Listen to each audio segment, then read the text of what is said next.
episode 11. So it is about halfway through the third month of Melissa's death, since Melissa's death.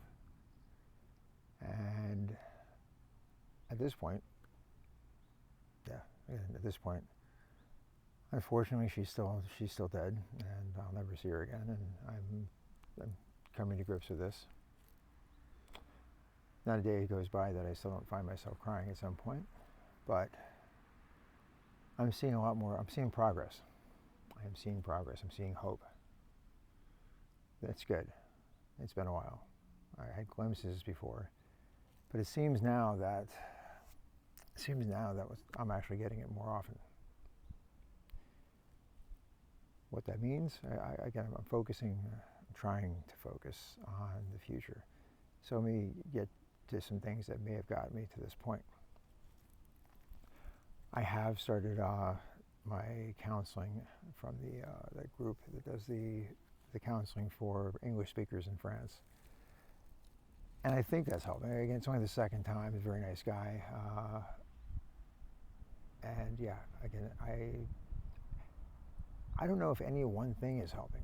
I just assume that they're all helping, or none of it's hurting. Like, what's hurting is me. What would be hurting is me if I just kept my mouth shut. But I'm a chronic talker, and as my daughter had pointed out once, that I'm a pack animal.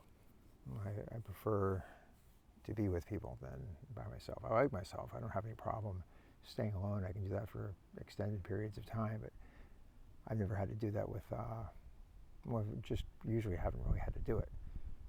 But I definitely haven't had to do it under these circumstances. That would be, that would be challenging for, I think, anybody, which is why grief is such a hard thing. But okay, back to what I've been doing and seeing how this might add up. So I mentioned earlier on another video that I started taking these natural supplements that are supposed to be like anti-anxiety and anti-depression and stuff. And so I guess I'm close to, or maybe at 2 weeks on those, and that's supposed to be when they start. I think tomorrow is when it should be at 2 weeks, and that's supposed to be when they start to hit their maximum efficacy. So I'm looking forward to that, but it's not like it's you pop a pill and suddenly you're feeling great. It's gradually building up. So I don't know if they have anything to do with it, because I can't put my finger on it. But I do seem to be able to focus a little bit better now, and that's something I couldn't do at all a month ago or even weeks ago. So there's that. There's the therapy, which again I think if you add it on to the pile is a positive. Again, if you were doing one thing, I think that would be one of the first places you want to start, because you have to talk to somebody. Talking to somebody is one of the most important things I think you can do. And I've said in the past, I was lucky that I had a bunch of people to talk to, none of whom are here. I'm completely alone, again, except for my daughter, but there's certain things you really can't tell your kids, because they have to appear to be strong for them. So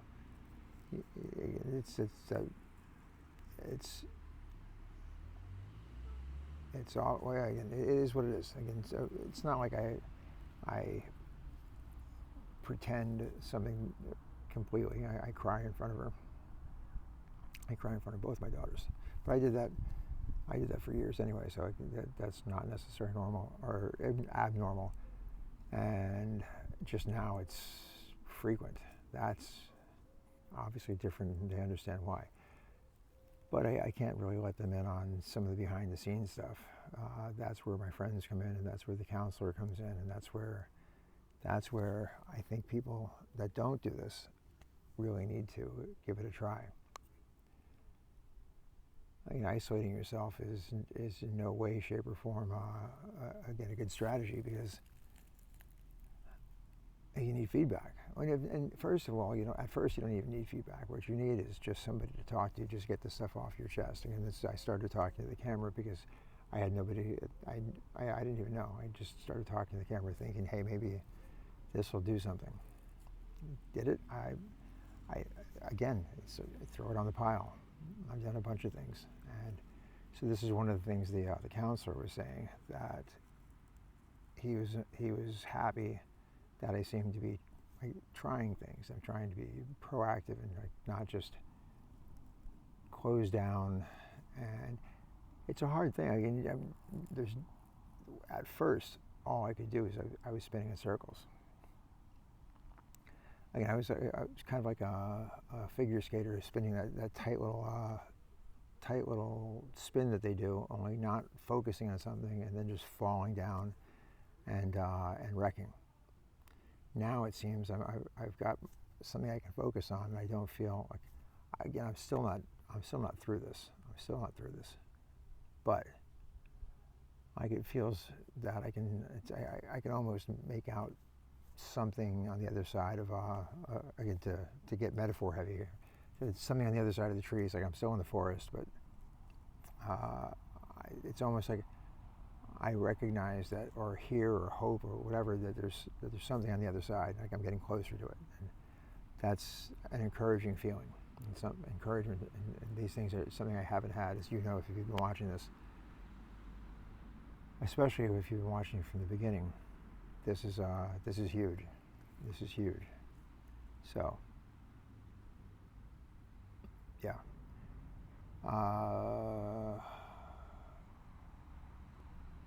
The dark thoughts are mostly gone. Again, I would say they're gone, but I don't necessarily believe that they're 100% gone. I also don't necessarily, again, I believe at this point that I will get through this. I've got ideas, I've got plans. I have to make them happen. They're not going to happen on their own. Ideas are just ideas until you do something with them. But at least I have them. I didn't have anything. I was absolutely distraught. I didn't know what was going to happen. I just assumed the worst. I was looking so far ahead. I was looking 30 steps ahead, just assuming that everything, the steps 1 through 29 were going to go wrong, and therefore step 30 would be just a complete catastrophe. Now I feel that if I step right, I can make this. I can not only make it out of here, because I'm still again in the middle of this whole thing. Well, I'm still in it, but I'm getting closer to the edge, I feel. And of course, there's still some spots where there's some big setbacks that could happen. I'm going to try my best not to, but when I have to move, that's going to be tough, because I still haven't gotten rid of all this stuff. If you were looking back a few episodes ago, I still live with all that stuff. It's neater now. My friend Claudia had helped me out, so we put it into more organized piles, and now it's not as depressing to look at. But yeah, once I have to actually not just think about getting rid of it, but start getting rid of the stuff, then I know it's going to wreck me. But I know that it is just, in the end, it's just stuff. It's not Melissa. It's not my life. It's not her life. It's just stuff, and the memories that are in all that stuff are still in my head and in my heart. So I have to tell myself that, and that I'll use that to try to get me through. It's going to hurt. There's just no two ways about it. It's going to hurt a lot. It hurts thinking about it, and I'm not even doing it yet. So, and again, occasionally with some anxiety wells back up, so I still go running. I take walks. I'm out here versus where you see me in my backyard. What's kind of a backyard? It's really just a little piece of grass outside of my apartment, or in the apartment. But it's nice to get out. I spend too much time there, so I make it a point to go for walks. And I'm lucky here that there's nature around. So again, when I lived in New York, less nature. When I moved back to Paris, where they have great parks, but if you don't live as close to one as I live to this here, And of course, you're never going to find a spot in Paris that has this few people. So I'll miss this. It's nice to be barefoot and just put your feet in the grass and be grounded. And again, just to get out, get some sun, get some air. Just staying inside is a well-appointed prison, especially when you've got nobody there. So, yeah, this is the first time now I feel. I've had breakthroughs and stuff in some of the other videos in the past, but this is I think the best. I recently was able to go to watch TV at night and actually not feel guilty. I hadn't watched too much TV, and I wanted to watch a show, and I'm like, I'm going to watch it, and I did, and I didn't feel guilty about it. As a matter of fact, it felt normal, which was weird because it was anything but normal. Like if it were normal, Melissa would be in the back room, she'd be in the bedroom, reading, getting ready to go to bed, and then I would probably stay up too late, like I still did, and then she'd get up and tell me why. Again, she had a tendency to get upset with me for staying up too late, and it became a running joke. But I felt like that could have happened. I knew it wouldn't happen, but I felt that it was normal enough, like that could happen. The situation didn't feel any different, and even though I knew it was, and that's progress. That's huge progress, I think. Tomorrow in the morning, it's very early in the morning. It barely feels like tomorrow. I'm going to go. My younger daughter and I are going to go down to Barcelona and see my older daughter who lives down there. And that I know is going to be a combination of I'm going to have a good time because Barcelona is a wonderful place, so I hear, and I love my daughter, and so it's going to be great to see her. And at the same time, I know it's going to hurt because, and I've had some anxiety today thinking about it, because Melissa wanted so desperately to get down there and see her apartment and see how our daughter was living, and again, having moved away from us, and seeming like she's getting her life, her adult life going, and being independent and doing the things that you, as a parent, you want your kid to do. And when she was in the hospital and diagnosed, and they told her that we're probably looking at weeks, not months, she'd asked, so is it possible that I could make it down to Barcelona, because I really want to go see my daughter. And of course, she came up to stay with us, and she was there a lot. She was there. She spent a bunch of time. Like, she didn't neglect her mom at all. But that wasn't the point. Melissa really wanted to go and see her apartment and just see how she was living and just be proud of because she was proud of her. But she wanted to see it for herself and kind of hug her and just know that she was fine. And it broke my heart that, of course, they said, no, that's not going to be possible. And it wasn't possible. And now I'm going to go down there and check on this whole thing without Melissa. So I'm going to see the places that Bella wanted to show her, and see the apartment and experience the stuff that I would have experienced with Melissa. So that's going to hurt. But I'm also going to do my best to have a good time and try to put out the pain. Is that there's joy to be had. There is joy to be had. And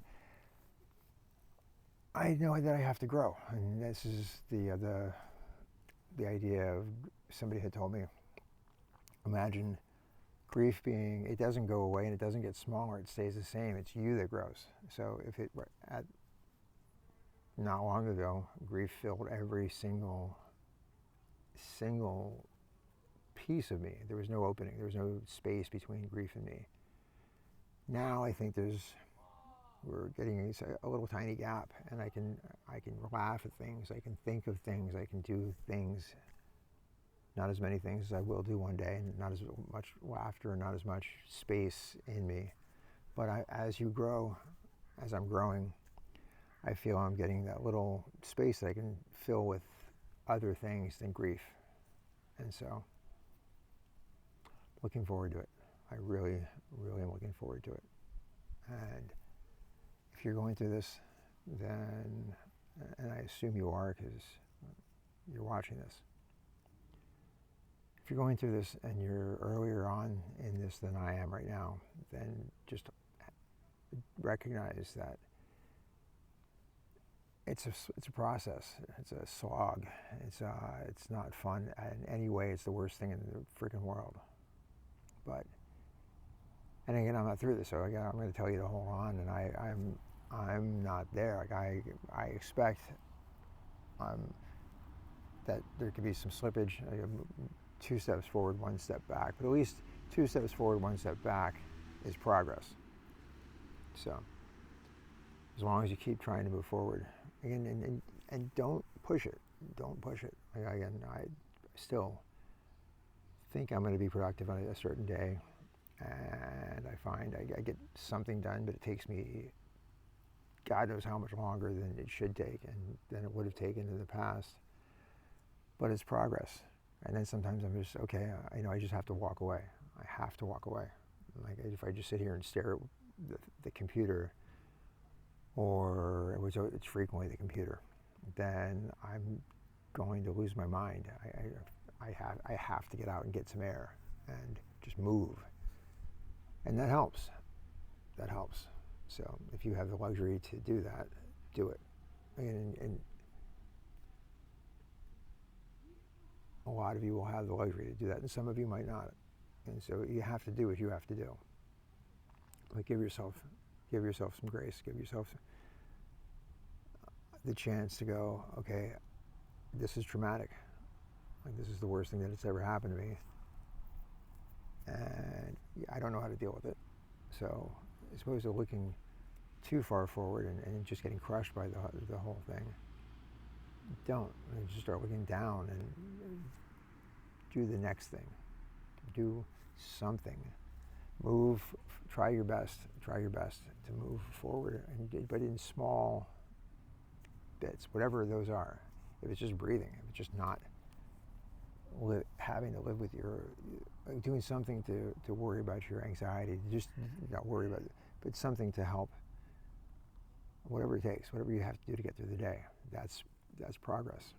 And then you just keep doing whatever it is you have to do to get through the day, and then you'll start to move forward, I assume. Again, it's happening for me, so I can't wait till I'm out of this wreckage and I can start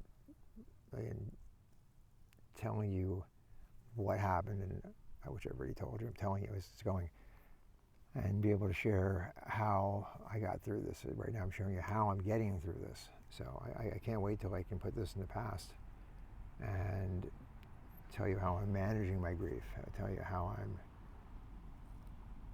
feeling stable and sticking to my plan, and this is all in the future. For now, it's just a hope, and the fact I've got hope, and I don't feel as hopeless. Again, sorry with that. Sorry to overuse the word hope. Don't feel as hopeless. I feel that the idea of making it is no longer just a pipe dream and nothing to base it on. So, yeah. Anyway, that's that. I've started a Facebook group. Never a huge fan of Facebook, but it does have its purposes. And there's a Facebook group I've started for men.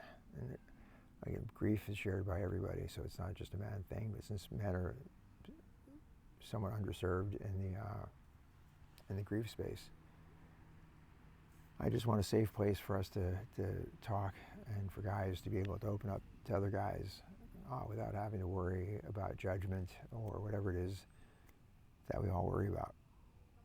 Again, we're all different, and we're all doing different things, but of course we've all heard a bunch of the same things. So this is a space where, again, hopefully it'll grow and we can get some people talking to each other, help each other out, because nobody should have to go through this alone. And I'm making it, this is one of the things pulling me through. I want to make this a mission to get us something that can speed the process up, to make you heal faster and more fully, versus just trying to hold it in and just hold the pieces together under pressure. Like, if you let this out and share it with people, share it with people that are going through it, share it with people that have been through it. Don't hold on to it yourself. So yeah, I'm sure I'll put the address in the show notes, or whatever we call them. So yeah, I'm still not polished on this whole thing, but this isn't a polishing kind of thing. Once I get through this thing, and I can talk to you about what was versus what is, I'll throw some polish on this. But right now, who's got the time or the bandwidth? So anyway, I hope you can get some kind of solace in how much better I feel, which is, it's a low bar. I was feeling so horrible. That was just feeling better is easy, but I feel a lot better than I did, and not nearly as good as I'm going to. So let's put it like that. So anyway, take care. Talk to you soon. I'll let you know how Barcelona is or was. I'm not sure if I'm going to record while I'm down there. It would be nice if I do, but I can't promise anything, because, yeah, who knows. Anyway, but I will be back.